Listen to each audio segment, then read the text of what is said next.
Bueno, vamos a continuar con la obra de Velázquez. Como ya comenté, después de la muerte de Felipe III, Velázquez se traslada a Madrid, donde visitó las colecciones reales y entró en contacto allí con obras de los pintores italianos como Tintoretto, Tiziano. Entre las obras de Tiziano, él se queda muy atrapado con aquella obra de Carlos V, que está a caballo, que ya hemos visto en el desarrollo de la asignatura. En esa época él pintó una serie de retratos que y entonces el rey apreció la obra de Velázquez y ya Felipe IV influyó para que Velázquez se trasladara a Madrid, y posteriormente, por esta serie de retratos que había hecho, lo nombran pintor del rey. Es decir, que desde entonces su función era pintar retratos de la familia real y también cuadros para decorar los palacios, donde, como vamos a ver más adelante, él tenía un poco más de libertad en lo que se refiere a las temáticas. Y con este título de pintor del rey también estaba facultado para tomar encargos particulares.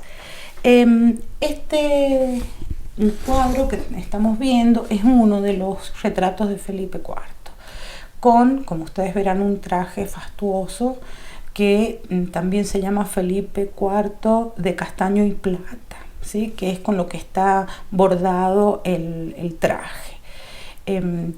Seguramente tiene que ver esta pintura con alguna celebración por el lujo.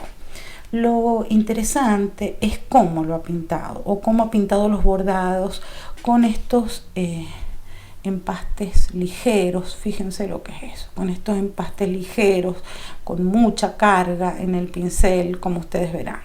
Esta, si bien es una composición evidentemente protocolar, que tiene características barrocas claras, como por ejemplo la luz dirigida, el fondo en penumbras, el telón ese de fondo que articula los espacios de atrás y de adelante. Podemos ver en ella cómo Velázquez de alguna manera despega en lo pictórico a un estilo propio, un estilo que son, como les dije, de pinceladas más rápidas, más empastadas, que se conjugan con la idea que tenemos o con lo que sabemos de lo que es la obra abierta. Es decir, que también el espacio se abre en las figuras y no solo en lo relativo a la atmósfera, a la espacialidad general del cuadro. Ahí tienen otra imagen para que lo vean de cerca. Fíjense cómo son las pinceladas cortas, abiertas, gruesas, y fíjense aún así cómo es que se logra distinguir los materiales, ¿no? El cuero de las otras telas más fastuosas y bordadas, casi plateadas se ven, ¿no? Lo mismo que el collar de oro que lleva ahí. Dijimos entonces que el naturalismo de Velázquez es parte de su estilo, y eso es cierto, pero es cierto también que eso no se forma o no se concreta propiamente en el cuadro, sino, como hemos visto en estos detalles, en nuestra retina, porque visto de cerca se ve como desarmado el cuadro, y visto a la distancia a la que está, digamos, como está pensado para ser colgado, como les digo, se concreta o se arma la forma en la retina, como si se tratara de un cierto impresionismo por la apertura de la forma. Fíjense, por ejemplo, en ese detalle, ¿no? En el detalle de los ojos, como los empastes, que son como imprecisos de alguna manera, viéndolo muy de cerca, de lejos, la imagen se forma, ¿no? Se forma en nosotros mismos. Les voy a mostrar ahora esta obra, que es El Príncipe Baltasar Carlos a caballo, que aquí pasa lo mismo, ¿no? Este se trata de un cuadro ecuestre con el príncipe cuando tenía 5 o 6 años aproximadamente. No se trata aquí de un rey, sino del heredero, que tiene algunos elementos, como ustedes podrán ver, del poder real. Además, los signos, como la antorcha que lleva acá, la espada que tiene ahí, la ropa tremendamente ornamentada, ¿no? Llenas de oro. Además de eso, pueden ver ustedes, se los voy a mostrar más de lejos, el caballo rampante, ¿no? Si bien es un caballo que ha sido juzgado mucho porque es muy grueso y es como muy gordo, suponen los estudiosos que está hecho así porque es una imagen para ser vista desde abajo, lo que corregiría en perspectiva el porte del caballo. Las diagonales con las que está compuesta la imagen, fíjense que es propia del barroco, y el personaje está justo en el eje central, ¿no? Y además está inmerso en un paisaje. El caballo, como ustedes verán, avanza sobre el observador. Y las luces de la obra, aunque hay sombras y luces, no es de altísimos contrastes tenebristas como hemos venido viendo, sino que más bien muestra una atmósfera que es brillante.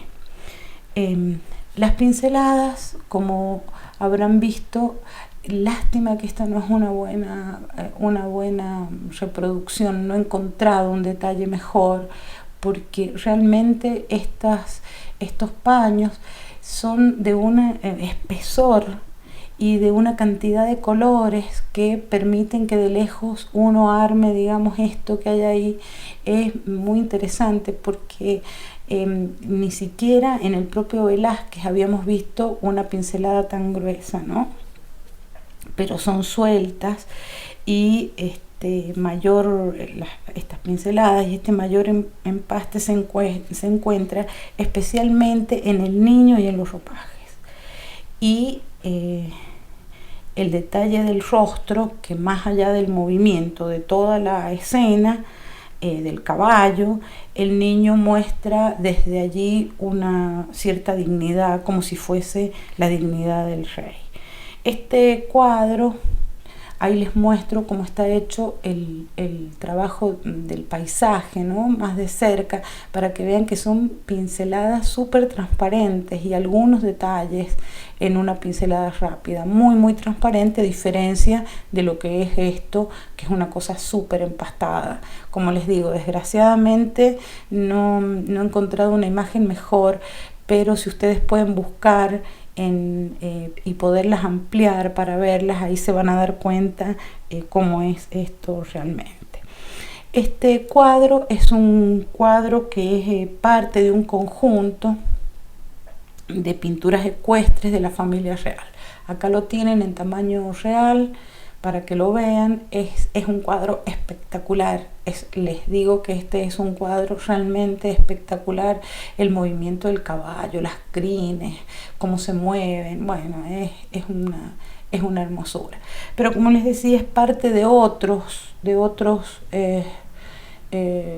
imágenes o pinturas ecuestres de la familia real. Acá está el rey, fíjense ahí cómo ha corregido la pata del caballo. Eso es algo muy propio de Velázquez, de ir corrigiendo en el camino, ¿no? Y entonces por eso cuando le hacen estas radiografías a las pinturas se puede ver cómo desplaza algunas formas, agrega colores más oscuros en un lado, borra partes, o en el caso del niño, que aparentemente le agregó el sombrero bastante después, ¿no?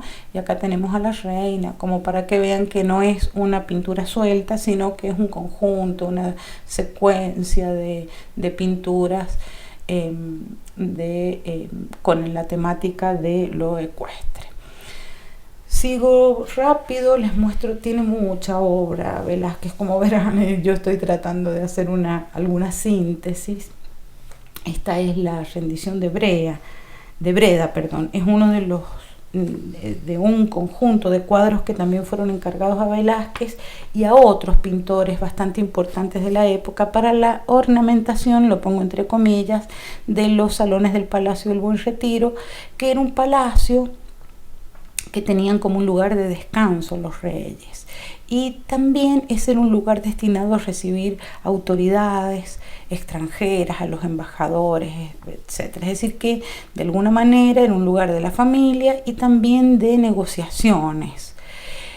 Por eso les dije que es para, esto de que era para la ornamentación de los salones de ese palacio, lo pongo entre comillas, porque con estas obras intentaba el rey persuadir a los visitantes del palacio sobre el poderío del reino de España.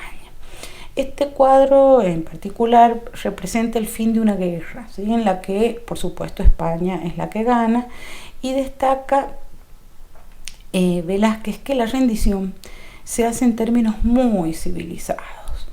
En general, antes de esto, los que triunfaban salían como grandes héroes y los otros humillados y no sé qué. En este caso, los oponentes se van, estos son los oponentes, como se darán cuenta, se van con sus banderas alzadas, y los que comandan los ejércitos, que son estos dos, este por supuesto es el holandés y este es el español, tienen un gesto, no sé, amigable, ¿sí? Algo muy, como les digo, muy civilizado, ¿no?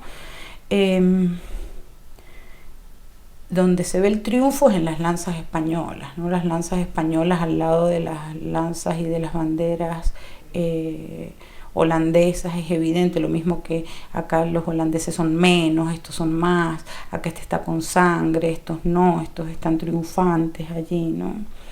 Entonces esas, como les digo, esas lanzas españolas triunfantes se ven allí erectas, inamovibles, en relación con esto otro de los holandeses, y además el humo, el incendio está de este lado, ¿no? Bueno, el gesto de Nassau, que es este, frente al general Spínola, que es el español, es casi de sumisión, fíjense, inclusive está en un nivel más bajo su cabeza, ¿no? Como de sumisión, sin llegar a la humillación, que es de lo que les estaba hablando. La composición, como ustedes verán, tiene líneas oblicuas, pero más que nada líneas que giran, son giros, y fíjense esta forma que se arma acá, esta forma redonda, ¿no? Toda la composición gira alrededor de este motivo, ¿sí? Que son las llaves de Breda, que se las está entregando Nassau a Spínola, ¿no? Es decir, que le está dando las llaves de la ciudad, se está rindiendo tremendamente, ¿no? Pero fíjense cómo los soldados, los caballos, este caballo que lo tenemos de atrás visto, ¿no? Cómo hace este giro y aquel que viene allá haciendo este giro, ¿no? Como una composición de los soldados y los caballos en redondo, ¿no? Y también eso da profundidad que se abre y se pierde en el infinito. Yo destaco en esta obra, y espero que ustedes puedan verlo también, la atmósfera brillante, ¿no? La luz que hay allí, la perspectiva aérea, que logra con esta perspectiva y con esta brillantez crear una atmósfera que es clara y que envuelve a los personajes en un espacio real, ¿no? Este tipo de atmósfera va a seguirla desarrollando posteriormente. Bueno, acá les voy a mostrar otras obras. Estas son dos que les voy a mostrar. Esta es la de Menipo y esta es la de Esopo. Las voy a ir mostrándoselas mientras hablo, ¿no? Estas son dos pinturas para un pabellón de casa, es decir, que tenían como también una casa, un palacio donde iban cuando salían a cazar, que era del rey y de la nobleza, ¿sí? Y ese lugar se convirtió en algo como en un pequeño museo de pinturas con otros temas que no son los temas cortesanos. En este caso son o bien eran obras mitológicas o, como estos en particular, personajes de la antigüedad griega, ¿no? Como Menipo o como Esopo, del cual ustedes seguramente han de conocer sus fábulas. Y si no las conocen, léanlas porque son maravillosas, con un altísimo contenido moral, y Esopo en realidad es casi un genio.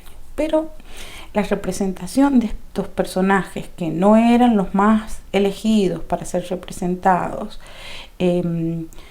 uno que es Menipo, porque es un filósofo cínico, seguramente del grupo o seguidor de Diógenes, ¿no? Que, como ustedes verán, se ríe y mira de lado, se ríen de todos los cínicos, de su sabiduría inclusive, de Dios, de todo, del rey. Bueno, y el otro, que es Esopo, que por más que sea un personaje y un escritor antiguo, fue un esclavo. Entonces podemos decir, y vamos a verlo luego también, que Velázquez es un pintor de la corte, pero no podemos olvidar que él convierte en protagonistas a personajes que son excluidos de la sociedad. En este caso son excluidos más o menos porque, bueno, han encontrado sus libros y están interesados en ellos, ¿no? Pero es de alguna manera críptico la aparición de estos dos personajes, sobre todo porque estaban colgados en el dormitorio del rey, ¿no? Como les digo, en este caso estos son personajes además representados como muy humildes y que tienen emocionalmente distintos registros, digamos, porque así como Menipo se ríe, ustedes verán que Esopo es más bien meditabundo, ¿no? Tristón, pero se nos presentan por este protagonismo en el dormitorio del rey como un acertijo. Bien, no se sabe cómo es esto. Lo que sí quiero que observen es cómo pinta Velázquez, cómo ha abierto la pincelada, cómo ha abierto las formas y cómo con trazos muy rápidos él puede dar esta sensación de volumen que cuando lo vemos de lejos tiene este carácter tan verosímil, ¿no? Entre otros personajes, así como les decía, que nunca han sido personajes principales en la pintura o que son excluidos de la sociedad, tenemos enanos, gigantes, locos, obesos mórbidos. Todos esos personajes eran motivo de diversión de las cortes ahí en esas épocas, que para nosotros eso es algo inadmisible, ¿no? Inadmisible, pero esto era gente que los hacía reír y les daban risa, ¿sí? Y trabajaban como servidores del palacio, podían ser servidumbre o personajes marginales o personas de influencia y hasta de riqueza, como seguramente ha sido el bufón don Sebastián de Morra. Estos personajes a veces muy infelices, cuando dejaban de hacerlos reír a los reyes y a la corte, los echaban y los mandaban a un hospicio a que los tuvieran ahí. Es una cosa terrible. Sin embargo, de alguna manera subversiva, les diré, Velázquez rompe con las órdenes tradicionales, siguiendo esas líneas creativas que él había desarrollado en su época sevillana, y les da protagonismo a estos personajes marginales. Podemos verlo en el tratamiento pictórico, ¿sí?, de estos retratos, que no son distintos que el del rey, que tienen la misma dignidad, digamos. Por un lado, estos personajes forman parte de la corte y en algún sentido ellos operan como una especie de espejo, ¿no? Un espejo en el cual se tienen que ver los personajes de la corte. Es notable en Velázquez como en obras como en Las Meninas, que vamos a ver luego, las princesas, los reyes, los deformes, los animales, todos, inclusive el mismo pintor, forman parte de lo mismo. Por lo demás, ustedes verán que las características pictóricas de esto, como les digo, son las mismas que despliega, desarrolla y utiliza Velázquez con los personajes reales. Les voy a mostrar ahora esta pintura que es del Papa Inocencio X. Este cuadro lo realizó Velázquez en su segundo viaje a Italia. El Papa finalmente accede a que se le haga este retrato porque él tiene sus propios pintores. Y bueno, por intermedio, por influencias de la nobleza y porque el Papa conocía la obra de Velázquez, es que acepta que le haga este retrato. Una de las virtudes que tiene Velázquez, además de lo que están viendo, porque el carácter pictórico de esto, del realismo naturalista, ¿sí? Que es excepcional, la representación de las distintas calidades de las telas, la vivacidad de los brillos y de los detalles que están trabajados con esa soltura de la pincelada y la apertura de la forma. Más allá de eso, entre sus virtudes está la capacidad para captar el carácter psicológico de los personajes. En este caso es esta expresión tensa, ¿sí? Una severidad de la mirada que es de alguna manera amenazante. Nos mira como directo a los ojos y fíjense la forma que tiene allí de las cejas, el gesto de la boca, ¿no? Además en este trono y con el tratamiento de estas telas de superlujo, es decir, este personaje que se nos impone, ¿no? Todo eso que les he dicho, las calidades de las telas, que podemos ver los encajes, las sedas, el telón de fondo, ¿no? Inclusive es una obra casi monocroma. Ustedes verán que es casi todo rojo sobre rojo. Lo único que difiere es esto amarillo que hay acá o lo dorado, pero es como si fuese rojo sobre rojo. Todo eso no consigue detener la potencia de la mirada del Papa, que, como les decía, es de alguna manera amenazante. Pero volviendo a lo que comentaba antes, de los marginales y de la misma importancia tanto de los bufones como de los reyes, cuando Velázquez pinta el cuadro de Inocencio X, también pinta este otro retrato de Ferdinando Brandani, que es el barbero del Papa. Es decir que de alguna manera, yo no digo que irónica, pero de alguna manera se interesa por todos los personajes y a todos les brinda y los representa con el mismo nivel de dignidad. Voy a terminar con Velázquez en otro video.